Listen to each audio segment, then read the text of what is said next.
2015. The forecasters are saying it's going to be another long cold one like last year. And this year, even more so than last year, diesel fuel and the quality of it is going to be a problem. The government has allowed a greater percentage of this new stuff they mix in with the diesel, whether it's corn oil or soybean oil or whatever the heck it is. They've allowed a greater percentage this year. And it's interesting to note too that they mandate this only for trucks, not for construction equipment or anything else that runs on diesel fuel.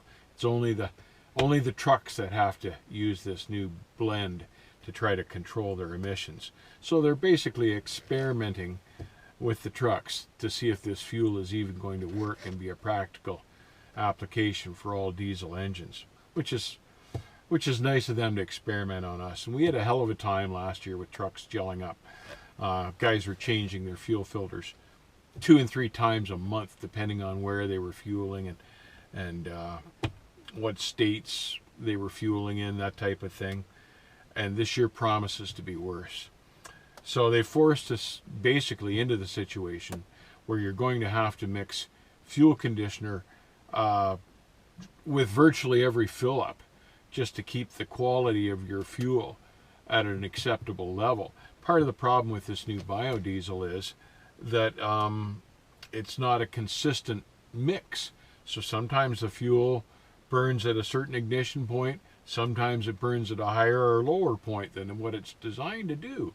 And that affects how the engine runs and how it starts and when it gels and if it gels, and the restriction in the fuel filters affects all sorts of things. These guys are experimenting on this, and it's costing us money.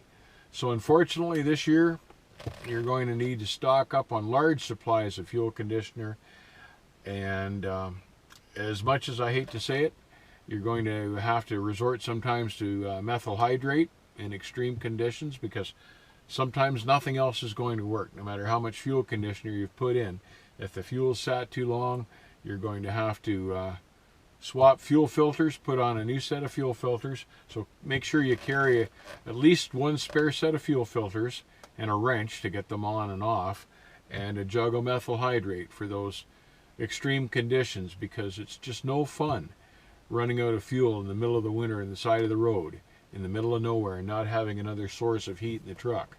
You can literally freeze to death. So be prepared this winter. Even I carry a small propane torch with me as well to help thaw out fuel lines and things like that, just in case I need to. It's better to be prepared.